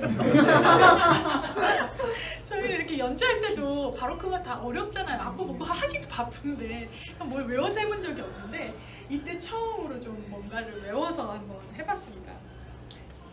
그리고 나서 일본에 2016년이죠. 2016년에 다카라스카에 세계합창제에 가서 이제 금상을 3개 부분에서 금상을 타고 그리고 이제 전체 2위를 했습니다. 이제 카테고리가 4개나 돼요. 근데 저희가 3개 카테고리에 참여를 했거든요. 나머지는 이제 민속이어서 민속은 잘 몰라 이러면서 3개만 했는데 전체 1위를 한 팀은 이 민속까지 했던 팀이 전체 1위를 하고 저희는 전체 2위를 했습니다. 근데 이때 같이 갔던 이제 2013년도부터 시작해서 단원들이 이제 굉장히 핵심 단원들이 되게 됩니다. 그리고 그 이전에 이제 아무래도 조금 한 30명 왔다 갔다 한 30명에서 35명 지금도 한 그 정도 규모인데요. 저희가 규모가 한 30명에서 35명인데 그 중에서 이런 핵심 멤버들을 제가 뭐라고 지칭했냐면 앙상블 멤버라고 했어요. 지금은 이제 그런 게 없는데 그 당시에 초창기에 앙상블 멤버라는 걸 만들어서 앙상블 멤버들만 하는 스테이지를 만들었어요.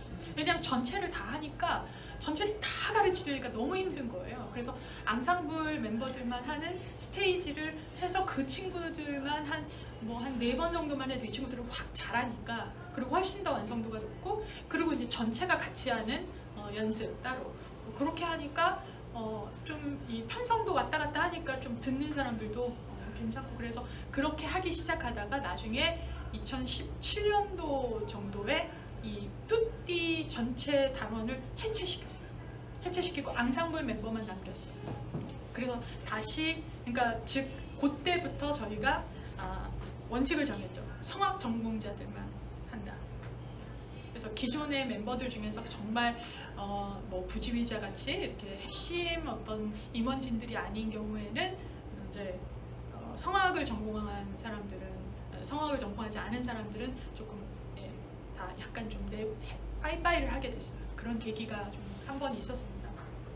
어쨌든 이때 또 그런 계기 중에 하나였죠. 이때 이제 같이 갔던 단원들이 거의 다. 그리고 2017년도 독일 연주 사진인데요. 저희가 2017년도부터 독일의 순회 연주를 다니게 됐습니다. 그래서 여기는 바흐가 있었던 라이프치히 토마스 교회의 모습이고요. 그리고 저희가 앨범도 냈습니다. 그래서 보시면 소니 클래시컬에서 나온 건데 모테트라고 해서 이제 이 400년 동안의 모테트만 모아서 앨범을 냈었죠. 그래서 이게 2015년도에 녹음해서 아마 2016년도에 나왔을 거예요. 라이브입니까? 아닙니다. 다 스튜디오랑 뭐 이렇게 교회에서 녹음을 해서 했고, 그다음에 2017년도부터 저희가 이제 롯데 콘서트홀이라든가 이제 좀 큰 홀에서 정기 연주회를 지금 하고 있습니다. 그래서 2017년부터니까 물론 중간에 뭐 롯데홀 말고 뭐 다른 성남 아트센터라든가 고향 아람누리라든가 이런 데서도 했지만 주로 이제 이렇게 좀 연주회를 좀 어떤 규모가 큰 연주회 하나, 그 다음에 이제 기획 연주회 이렇게 나누게 됐습니다. 그래서 저희가 연주회를 이렇게 하는 지금은 이제 이게 LG 아트센터에서 저희가 단체 사진 찍은 건데요. 아까 맨 처음에 찍었던 단체 사진에 비하면 좀 많이 근사해졌죠? 네. 근데 그 연주회에 대해서는 저는 저희가 했던 그 과정들을 보면 끊임없이 확장, 그 다음에 도전이었던 것 같아요. 연주회뿐만 아니라 아까 말씀드렸던 것처럼 콩쿠르를 도전한다거나 아니면 앨범을 낸다거나 저희가 이제 출시된, 그러니까 실제로 판매되고 있는 앨범이 3장이 있고요. 모차르트 레퀴엠하고, 그 다음에 한국 가곡들로 이루어진 서정하고, 그 다음에 아까 그 모테츠, 그 다음에 음원들도 있습니다. 음원으로만 출시돼서. 그래서 그렇게 뭔가를 그냥 우리가 어떤 소장용으로 가지고 있는 그런 비매품용 뭐 이런 게 아니라 실제로 사람들 그게 우리나라에서만 판매되는 게 아니라 전 세계에서 판매되고 있습니다. 그러니까 뭐 우리가 무슨 세계적인 팀이 됐다라는 말이 아니라 그러한 도전 과제들이 단원들을 결속시키고 굉장히 성장하게 합니다. 저도 마찬가지고. 그리고 소속감과 자부심을 갖게 돼요. 그래서 코로나 기간 동안에도 저희가 멈추지 않고 연주회를 계속했습니다. 그러니까 2020년도 코로나가 딱 터졌을 때는 저희도 당연히 원래 5월 달에 계획되어 있었던 비단점 이사 연주를 취소했고, 그리고 저희가 그냥 조그만한 오디오 가이 스튜디오에서 녹화를 해서 그거를 영상을 올렸습니다.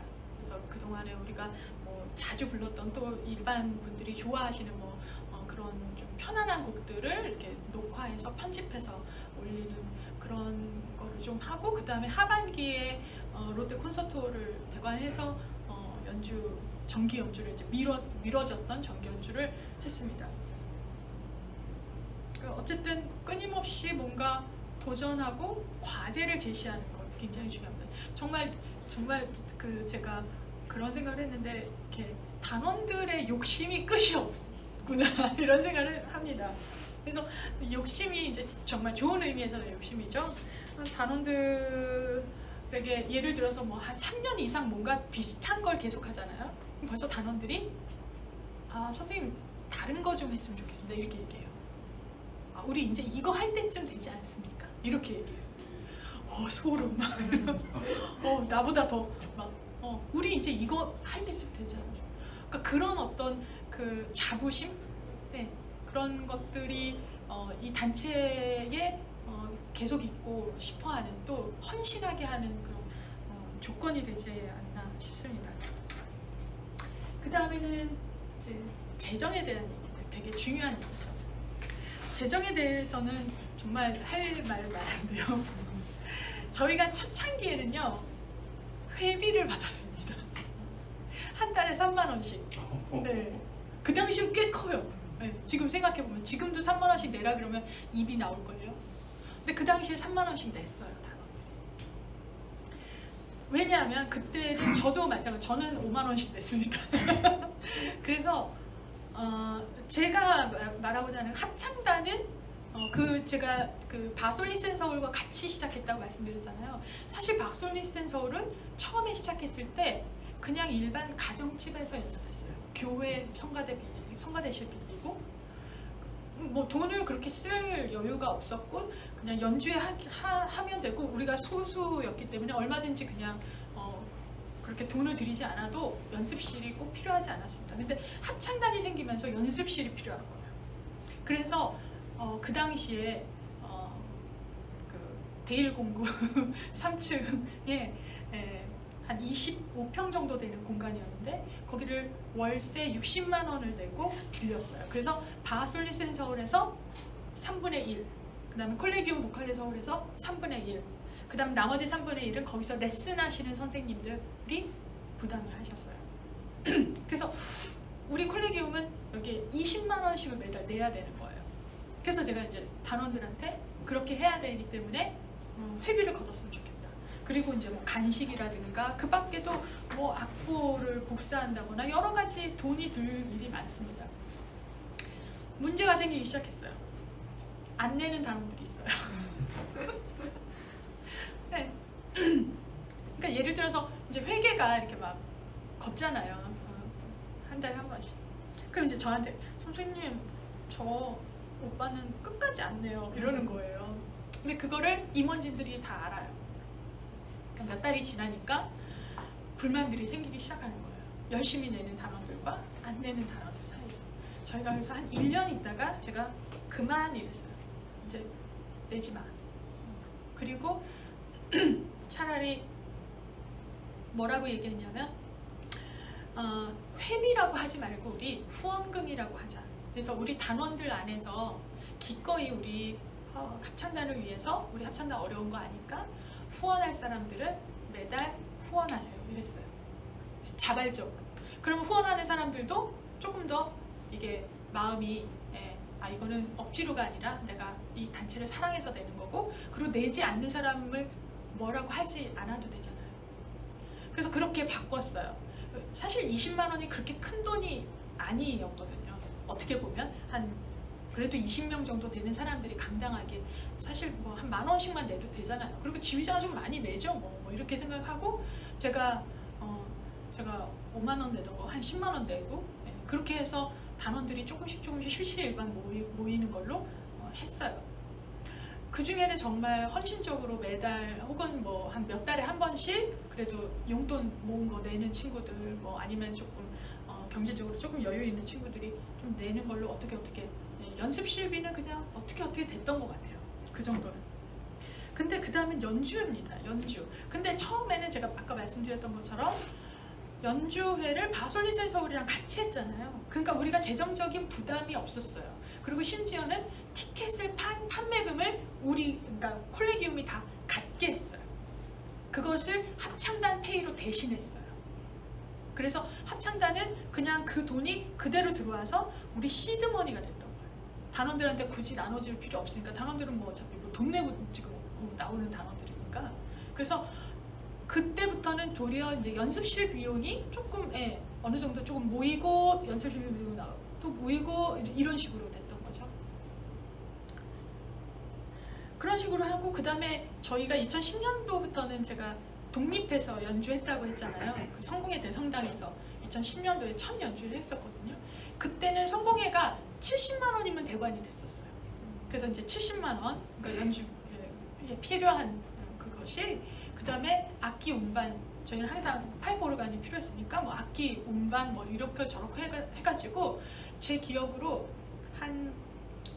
지출이 한 300만 원 안팎이었어요.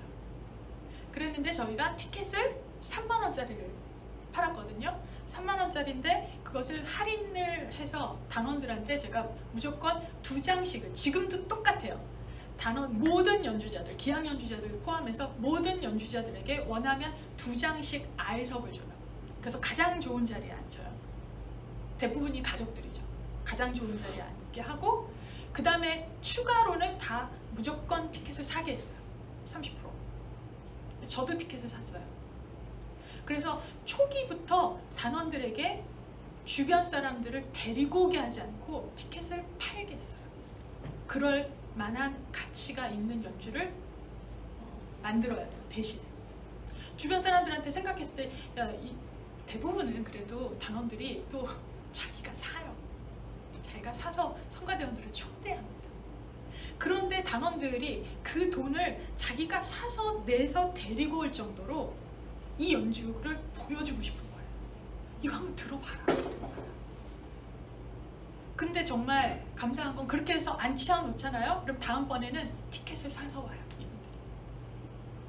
그런 연주를 만들어주는 것이 굉장히 중요한 계기가 되는 것 같아요.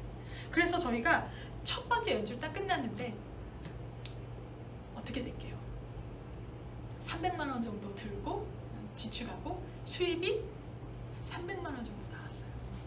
그래서 거의 비슷하게, 그래서 그 이후로도 저희가 연주를 할 때마다 그 콜레기움은 2017년도까지 2010년부터 2014년 약 7년 동안 항상 성공의 대성당에서 했어요.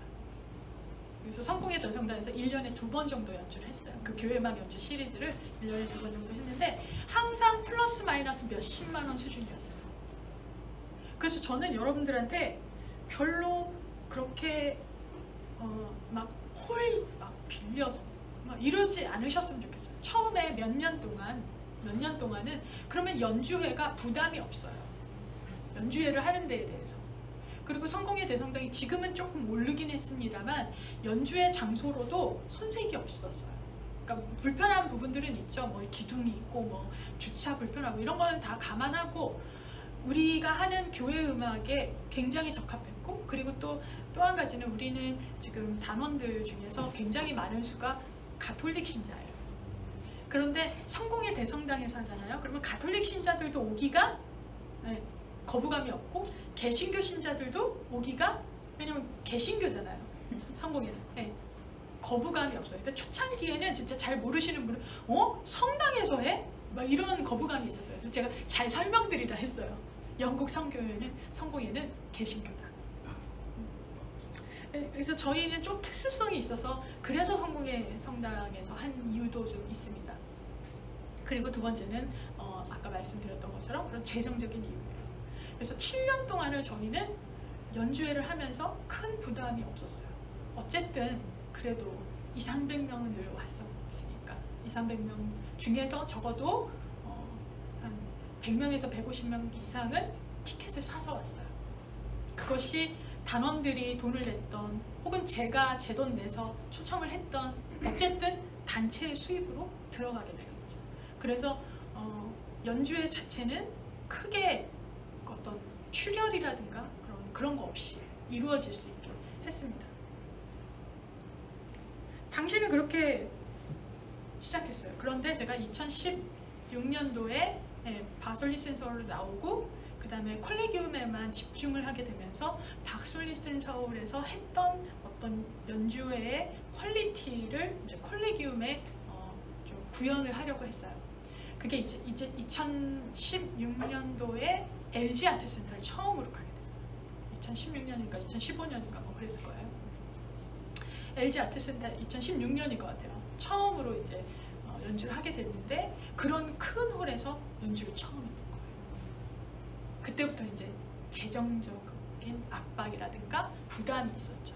근데 그때도 저희가 그때 연주했었을 때 걱정했던 것보다는 그렇게 마이너스가 많이 나진 않았어요.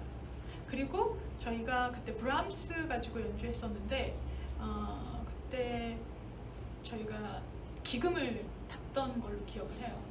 기금을 탔고 그래서 그러니까 뭔가 프로그램이 뭔가 기획력이 보이면 서울문화재단이라든가 이런 데서 기금을 줍니다.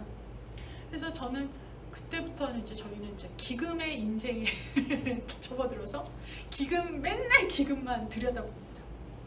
근데 그게 이제 힘들고, 예전에는 우리가 성공에 있었을 때는 안 해도 됐던 거지만 어떤 정말 계단을 한 5계단을 확 올라간 느낌이었어요. 엘리베이터 타고 5층에서 딱 내린 느낌이었어요. 거기서 내려다 보이는 세계는 달랐어요. 물론 저는 이제 박솔리 센서를 이미 하면서 롯데 콘서트홀에서도 연주를 많이 했었고 기금 인생을 이미 살고 있었지만, 합창단 단원들에게는, 혹은 우리 그 회계를 담당했던 우리 단원한테는 감당이 안 돼요. 이 액수 자체가 막 0이 더 붙고 막 이러니까. 그랬는데 어쨌든 그래서 이제 기금을 신청하고 이제 기획사가 그때부터 붙기 시작했어요. 그래서 기획사 없이는 연주를 할 수가 없는 그런 연주들을 하기 시작했습니다. 그때부터 저는 이제 여러분들한테 제가 권해드리고 싶은 건, 성공회에서 하는 그런 연주조차도 기획력이 좋고 그러면 일단 여러 가지 기금들을 신청할 수 있습니다. 일단 첫 번째, 서울문화재단에서 매년 한 10월 정도면 이제 그 다음 해에 이루어질 연주회, 그러니까 공연 예술에 관한 그런 지원 사업이 있습니다. 네, 전문가가 계셔가지고 네, 그래서 그 지원 사업이 보통 9월에서 한 10월 정도에 공고가 뜹니다. 약 한 달 정도의 여유를 두고 여러분들이 그걸 잘 작성할 수 있어요. 그런데 저는 이렇게 말씀드리고 싶어요. 그거를 저도 못해요. 아직도 못해요. 제가 그 기획안을 작성은 해야 돼요. 뭐 기획의 의도, 뭐 기획의 목표, 뭐 이런 것들은 작성을 하지만 그것을 정산하는 거는 저의 능력 밖이에요. 그래서 정산하고 교부 신청하고 이런 것들은 전 못합니다. 그래서 그거를 지금은 우리 기획팀의 팀장이 이제 워낙 뛰어난 친구여서 그 친구가 이제 다 알아서 합니다. 근데 그 이전에는 기획사에 맡겼어요. 대행을 합니다. 그러면 그게 뭐가 좋으냐면 그 기획사에서 그걸 전문적으로 하시는 분들이 계세요. 그래서 그걸 하시는 분들이 하고, 만약에 선정이 되면 우리가 이제 뭔가 돈을 타잖아요. 돈을 타면 그 중에 몇 프로를 커미션으로, 그러니까 수수료로 드리면 돼요. 근데 만약에 이게 안 되잖아요. 아무것도 안 드려도 돼요. 네, 아무것도 안 드려요. 저희는 그게 원칙이에요. 그래서 큰 부담 없이 본인들이 알고 지내는 기획사가 있으면 이거 한번 신청하는 거 좀 같이 해보면 어떨까. 그래서 되면 수수료 얼마 주겠다 미리 얘기를 하셔가지고 그렇게 도움을 받으시면 좋을 것 같아요. 그래서 어쨌든 서울문화재단이 그런 것들이 있고, 그 다음에도 저희가 이제 독일 연주 다녔잖아요. 그거는 한문연이라고 한국문화예술위원회에서 있는 그것도 1년에 한 번씩 굉장히 그 정기 모집이 있습니다. 그게 1차도 있고 2차도 있고 3차도 있고, 코로나 때는 막 수시로 있었어요. 코로나 그 대책을 위해서 그 코로나 어려움을 이제 극복한다 막 해가지고 되게 많았었는데, 어쨌든 그런 거 중에서 국제교류기금이라는 게 있습니다. 그래서 국제교류기금은 주로 뭐만 신청이 가능하냐면 주로 비행기 티켓, 항공료,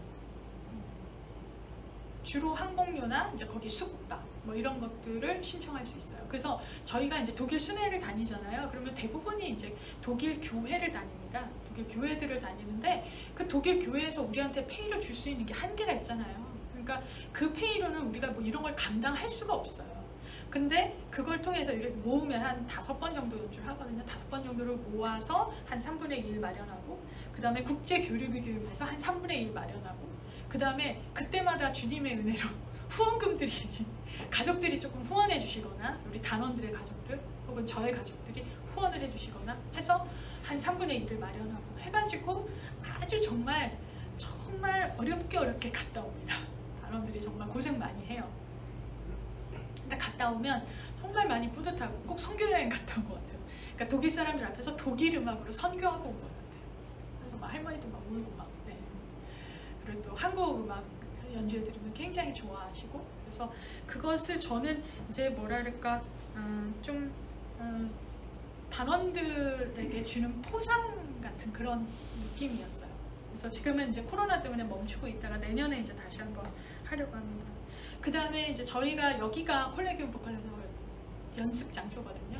네, 이곳이 연습 장소예요. 조금 합창단이 모이기엔 좀 좋지만 저희한테 너무 아늑하고 또 우리 대표님 너무 잘해주셔서 저희가 그래서 연습 잘하고 있는데 여기도 저희가 이제 월세를 내잖아요. 그것에 대해서 연습실 지원 사업이라는 게 있어요. 그게 이제 연습실뿐만 아니라 어떤 이제 공연의 어떤 그 공간 지원 사업이라고 하죠. 그래서 그런 것도 6개월치가 나와요. 그래서 그 이제 계약서 같은 것을 잘 마련할 수 있으면 그래서 그런 것들이 있고 그래서 저희가 이제 연주회 같은 거 이제 큰 연주 같은 걸 하게 되면 주로 저희가 이제 후원자들이 계세요. 그래서 후원자들 많지는 않지만 그래도 이렇게 크거나 작거나 정말 정성으로 저희를 후원해 주시는 후원자분들 또 가족분들 이런 분들이 계시는데 그런 분들의 후원금 그 다음에 또 아까 말씀드렸던 지원 사업 그 다음에 티켓 그런 판매를 가지고 어떻게 내옵니다.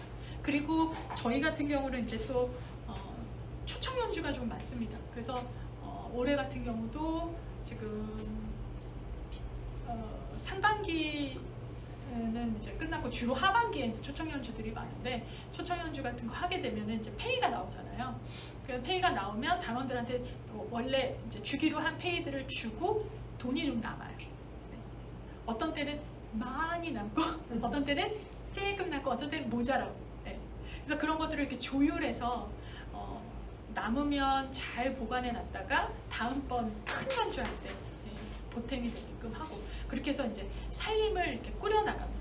그리고 이제 예를 들면은 지난번에 저희 천지창조 연주를 했었거든요. 그때 이제 뭐 엄청 재정이 말씀드려도 되겠는지 저희한테 굉장히 큰 돈인데 4,500만 원이 나갔어요. 수입은 한 3,900? 그러니까 펑크가 이만큼 나는 거죠. 그거를 그 전해에 모아둔 돈으로 마감하고 저희는 완전 거지가 됐어요. 단숨에 거지가 돼가지고 선생님 어떡하죠? 월세 어떡하죠? 막 그랬는데 저희가 바로 연습실 지원 사업이 돼가지고 또 300 몇십만 원 들어와가지고 바로 조금 이렇게 숨을 쉬게 되고 그 다음에 그때 지금 굉장히 중요한 게 대관료 지원 사업이라는 게 있습니다. 이거 진짜 중요해요. 대관료 지원 사업은 1년에 몇 번도 받으실 수 있어요. 그래서 저희가 대관료 지원 사업을 이제 천지창조에 대한 대관료 지원 사업이 지금 들어가 있어요. 그러면 롯데홀이 얼마게요? 엄청 크잖아요. 네. 그러니까 1,000만 원이 이제 온전히 그리고 이제 거기 부대 사용료 해가지고 저희가 1,500 정도를 쓴 것 같아요. 그래서 그거의 90%를 보상해요. 엄청나죠. 그래서 저희가 큰 홀에서 연주할 수 있는 용기가 생기는 거예요. 이 대관료 지원 사업. 그리고 그 이후에 있었던 우리 최근에 우리 지원장 선생님이 연주했던 세라믹 팔레스 홀이라든가 또 이제 하반기에 연주하는 그런 홀들에 대해서도 지원 사업이 계속 1년에 5번까지 지원이 가능해요. 그러면은 그런 대관료 지원 사업은 정말 여러분들한테 큰 도움이 되고 큰 연주를 할 수 있는 다만 그것도 아무나 주지 않습니다. 그래서 연주회가 굉장히 많이 쌓여야 돼요. 그런데 대관료 지원 사업은 서울문화재단의 그런 그 문화예술 사업 이런 것보다는 공연예술 그런 지원금보다는 경쟁률이 조금 낮습니다. 아직 모르시는 분들도 많고 그리고 여러 차례에 걸쳐서 기간별로 끊어서 신청하게 돼 있어요. 1차는 몇 월부터 몇 월까지 2차는 몇 월부터 몇 월까지 이렇게 그래서 어떤 때는 3차 어떤 때는 4차까지 나와요. 그래서 조금 그래도 웬만하면 정말 100만 원이라도 얼마나 큰 돈이에요. 그런 기금은 놓치지 않고 이렇게 보시면 좋을 것 같고 그 다음에 티켓 수입이 저희가 한 3분의 1 정도는 됩니다. 그래서 티켓 수입으로 저희가 사실은 초반에 그 성공회 대성당에서 할 때는 결국은 다 단원들이 판 거예요. 단원들이 팔아준 거죠. 열심히 홍보하고 본인들이 사던지 지금도 단원들이 파는 티켓이 거의 한 3분의 1은 단원들이 팔아주는 티켓입니다. 그런데 이 티켓은 정말 그런 생각을 하면서 했어요. 우리가 이 초반에는 3만 원이었거든요. 전액 3만 원. 성공회가 이제 자리가 나눠지지 않으니까. 그러면 할인해서 21,000원에 30% 할인해서 21,000원에 단원들이 이제 팔 수 있는데 정말 21,000원의 가치가 있을까? 이 사람들이 그 시간을 내서 21,000원의 돈을 내고 여기 와서 앉을 만한 가치가 있는 연주회일까? 라는 생각을 굉장히 많이 해야 됩니다, 여러분들. 그리고 지금 같은 경우는 저희는 75321이에요. 그러니까 제일 비싼 티켓이 7만 원입니다. 롯데홀에서 하는 연주나 이런 연주들은. 그럼 그만한 가치가 있는 연주회인가를 늘 생각해요. 정말 7만 원 주고 7만 원을 진짜 온전히 할인도 안 받고 인터파크에서 7만 원을 내고 구입하는 분들이 계신단 말이에요. 그분들한테 우리가 부끄럽지, 7만 원 같이 했어 라고 할 만한 연주를 준비하고 있는가. 저는 그래서 티켓은 파는 게 중요해요. 그러면 책임감이 주어집니다. 그리고 단원들도 그 책임감 때문에 난 도저히 티켓을 팔 자신이 없어. 이런 연주는, 그런 연주는 하면 안 돼요. 단원들이 인정이 안 되는 연주. 그래서 그런 연주들을 통해서 나중에 연주 딱 끝나면 선생님 너무 연주가 좋았어요. 너무 연주가 좋았대요. 다음번엔 자기네들이 티켓 사가지고 오겠대요. 그런 것들이 모여서 여기까지 왔습니다. 처음에 저희가 인터파크에 티켓을 팔기 시작한 게 콜레기움 보칼레가 저기입니다. 아까 말씀드렸던 LG 아트센터 2016년. 그때 인터파크를 통해서 티켓을 산 사람들은 10명이 채 안 됐어요. 그 당시는 그랬어요. 인터파크를 통해서 티켓을 잘 안 삽니다. 특히 합창 연주는. 기악 연주나 오케스트라 연주는 몰라도 인터파크는 아무튼 그 당시에 또 티켓링크 이런 거 있었잖아요. 잘 인터넷으로 티켓을 사던 시절이 아니었어요. 근데 저희는 산 사람이 있어 이러면서 되게 좋아했죠. 네. 한 번도 합창 연주를 정말 이랬거든요.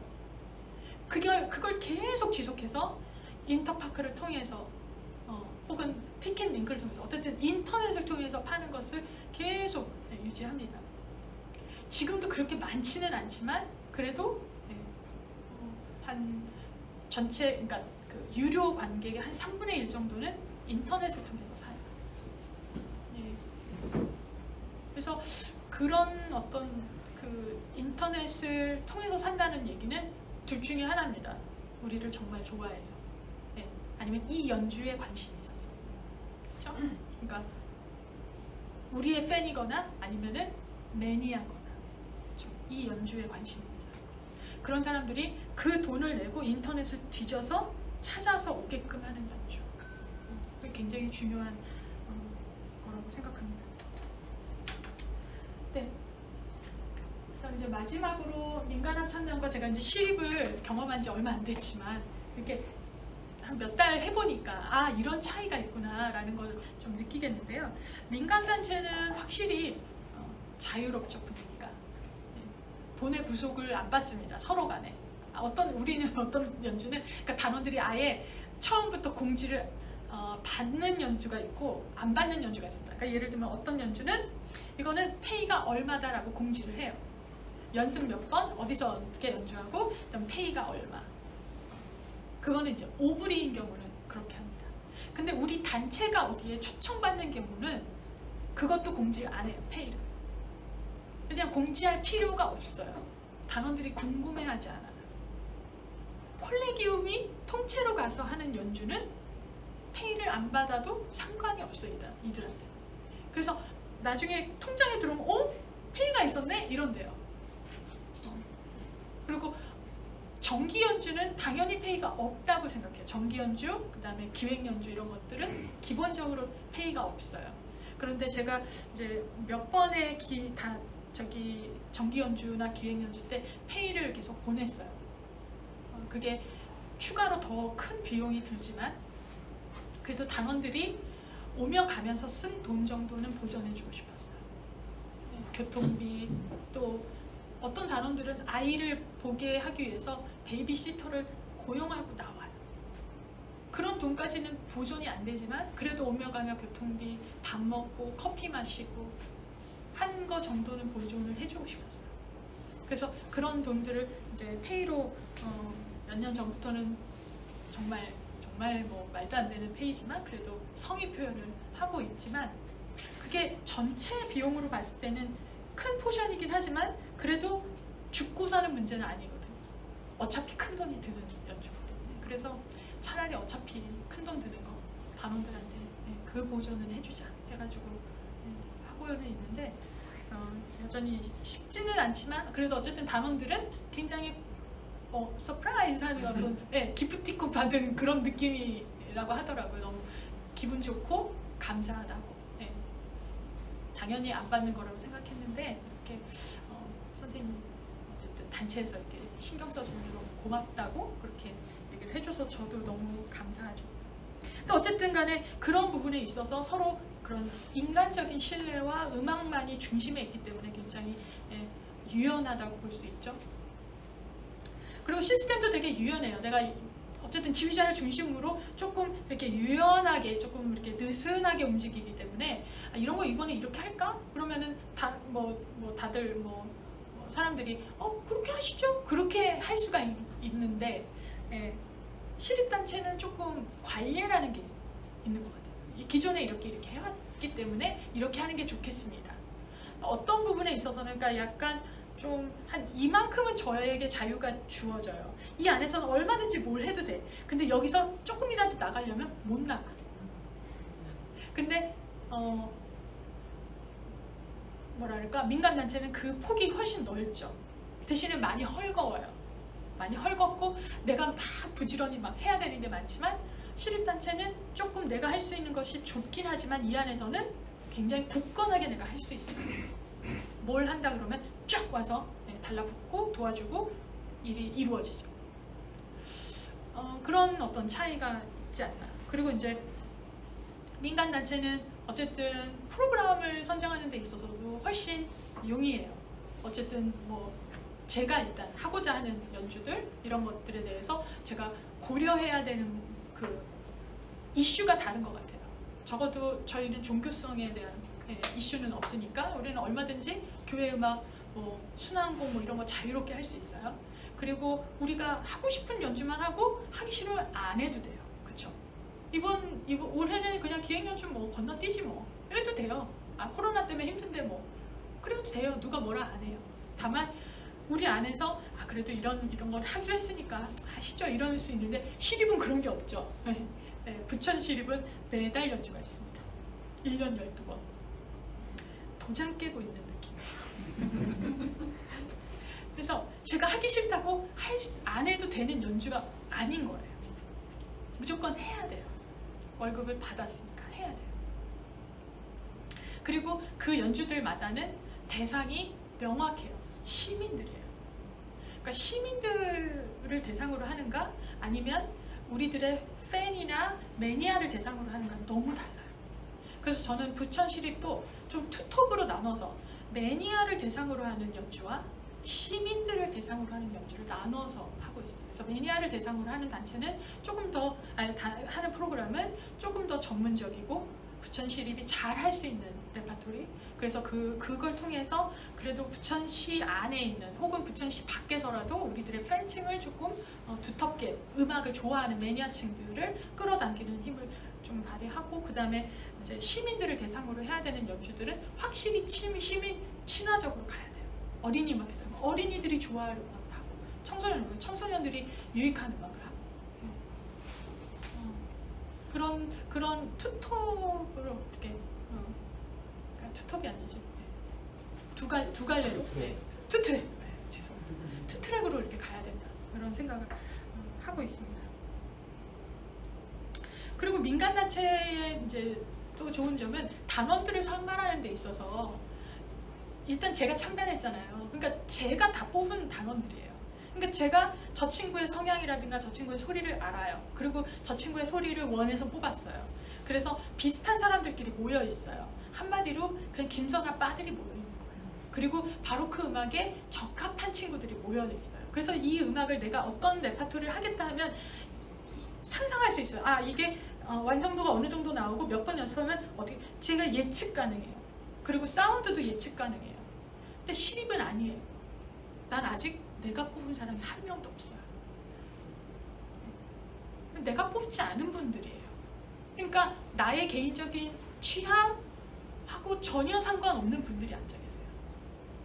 그래서 그분들과 그분들의 성향에 어울리는 음악을 찾아내야 돼요. 제가 여기에 맞춰야 돼요. 그래서 그런 어떤 다른, 그것이 저는 굉장히 즐거운 도전이에요. 물론 힘들지만 저한테 또 새로운 도전이기 때문에 굉장히 즐겁게 하고 있고, 우리 부천시립 선생님들도 굉장히 훌륭한 성악가들이시기 때문에 이분들과 제가 다루고 있는 이런 레파토리, 그리고 만들어 나가는 새로운 사운드, 이런 것들을 굉장히 서로 즐겁게 하고 있습니다. 둘 다 굉장히 나름의 가치와 즐거움이 있는 것 같아요. 네, 그 다음에 이제 시립단체는 안정된 시스템과 함께 재정이, 그래서 제가 어떤 연주를 할 때 크게 막 고민을 안 해도 되는데, 사실 그럼에도 불구하고 생각보다 연주에 투자되는 재정이 그렇게 넉넉하지 않습니다.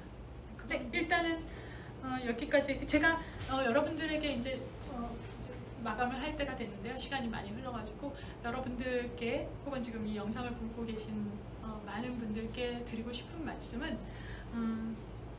제가 그 콜레기움 보컬레 서울을 창단했을 때가 37이었습니다. 그때의 제 모습을 돌이켜보면 저는 정말 너무나 작고 여리고 뭘 모르는 그냥 청년이었어요. 저를 지탱해 줬던 것은 저에게 용기를 줬던 그 초창기 단원들이었고, 이후에도 정말 이 단체를 위해서 헌신하고 저에게 용기 주고, 그렇게 그 시간들, 그들이 머물렀던 시간들을 정말 최선을 다해서 있어줬던 그 단원들 덕분에 제가 여기까지 성장했었던 것 같아요. 단원들이 저를 굉장히 많이 도전 과제를 줬었고, 그리고 공부하지 않으면 리허설에 못 나갈 정도로 정말 매의 눈으로 그렇게 저를 어떻게 보면은 푸시했었죠. 그래서 저는 지금 생각해보면, 제가 돌이켜보면, 지금 제가 보고 있는 우리 후배들 보고 있으면, 제가 37이었을 때 그 창단을 했을 때보다 훨씬 훌륭해요. 저는 지금의 저도 알지만 그 당시에 저도 알거든요. 그래서 그 훌륭한 우리 후배들이, 저보다 훨씬 훌륭한 후배들이 저도 했으니까 여러분들도 할 수 있다라고 그렇게 여겨줬으면 좋겠어요. 아유, 뭐 김선아도 했는데 그렇게 생각해줬으면 좋겠어요. 정말. 저는 그렇게 생각하거든요. 저도 했는데 여러분들이 못할 이유가 없어요. 그 과정들이 쉽진 않았지만 너무 즐거운 여정이고, 저는 여전히 그 즐거운 여정, 힘들지만 즐거운 여정을 우리 단원들하고 같이 가고 있습니다. 그래서 그런 기쁨을 여러분들도 같이 누리고, 우리 합창 음악계의 생태계가 훨씬 더 다양한 어종들이 막 활발하게 생명력을 막 뿜는 그런 생태계로 바뀌었으면 좋겠어요.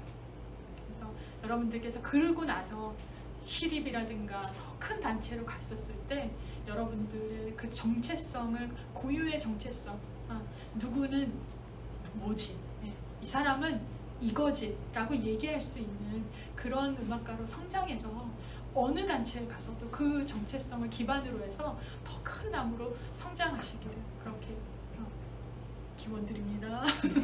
네, 축복하고 응원합니다. 감사합니다.